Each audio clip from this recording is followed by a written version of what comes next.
want to go back now to Key West, where Roman Gastesi, the Monroe County Administrator, is north of Key Largo. Roman, what are you seeing and feeling right now?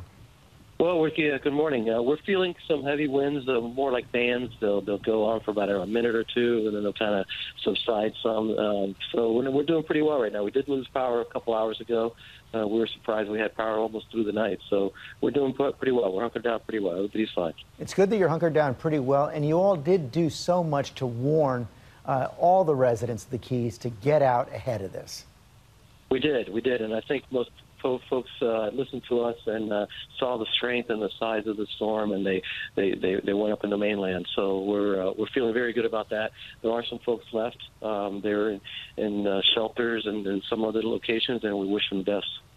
Yeah, and that they're going to be feeling it over the next several hours as Irma hits there, and then after that, the big job of rebuilding. Feel like you're ready for that? We are. We've been making arrangements to go down and survey the damage by air as soon as possible this afternoon, weather permitting.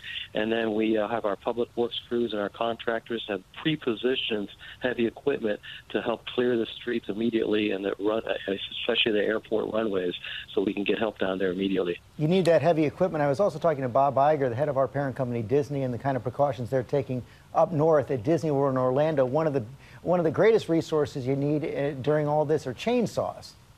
Correct. Yeah, we have a lot of chainsaws.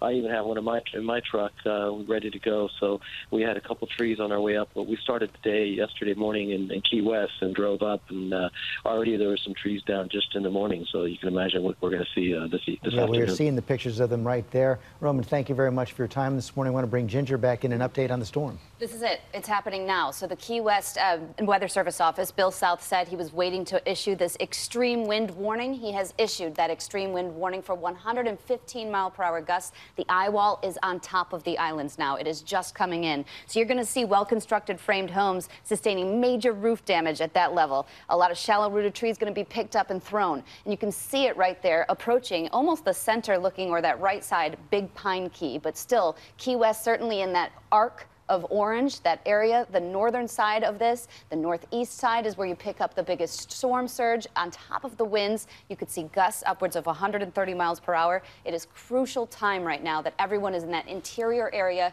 in their bathroom, covered. If you were one of the ones that decided not to evacuate, this is when it gets real. This is when tornado-like damage happens quickly. We had been hearing reports earlier when it was in the Caribbean, 150-mile-an-hour winds, plus 115 sounds weaker, but still devastating. So devastating. And you can still have your roof rip off. And this is when it gets scary. When your roof goes, your walls are very susceptible to storm surge. Everything becomes more susceptible. You're open to the outdoors. And so that anything over 100 is really when it gets scary. Over 120 is when we really say, whoa, this is dangerous to deadly. And then above that goes to catastrophic. We're looking at Fort Myers and West Palm Beach. I think Fort Myers on the left and West Palm there on the right, Ginger. As we keep those pictures up, talk about what I was talking to Tom Llamas about, the differences between this and Hurricane Harvey. Yeah, there's so many differences with this one. The area is much wider. That one is the first. The slowness, the proximity as far as how much timing in Houston and in other parts of southeast Texas, we're not going to see days of rain with this. This one's going to move, and it's going to move within 24 hours up the west coast of Florida. That's both good and bad. Because it moves with such fierceness, that's the problem. It does, and with its proximity hanging out next to the water like that, with the storm surge, it's going to affect more people in a large, long area all the way up to Tallahassee. Now that track takes it by tonight, it's Tampa into Sarasota, upwards into Gainesville, and then early tomorrow, moving up to Tallahassee by 2 p.m.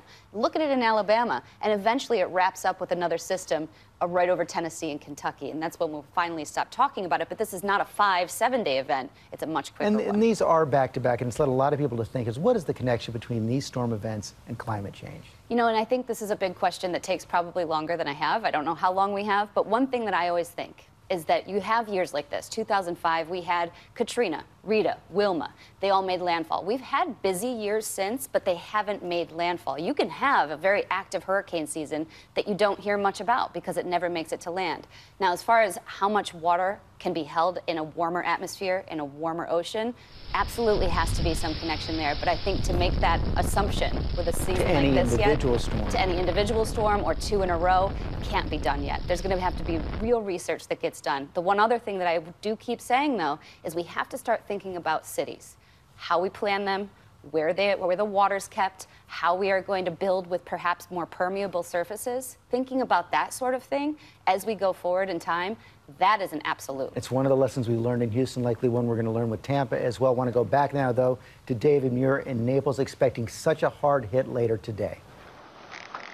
Yeah, that wind warning that Ginger talks about is something they're watching very closely, not only here in Naples, but north of here in Fort Myers, then up in Tampa. And one of the things about the track that Ginger has been talking about that makes authorities so concerned here is that it looks like now it's just going to go up and hug the coast all the way up the coast of Florida as a Category 4 hurricane churning over those warm waters. And when we can't reiterate this enough, that we are on the most dangerous side of the hurricane, the right side of the hurricane in particular, that sort of north eastern quadrant of the hurricane, and that's exactly what's going to lash all of these communities up the coast. You know, they're talking about possible sustained winds, not just wind gusts, but sustained winds of 130 miles per hour here in Naples over the course of much of this afternoon. It's sort of extraordinary when you think about it that way, that these homes, these buildings, cars, this community is just going to be battered relentlessly for hours. The gusts, they say, could be up to 140 miles per hour. And David, we already see the wind kicking up behind you right there. Nothing like what it's going to be later today. When do you expect the worst?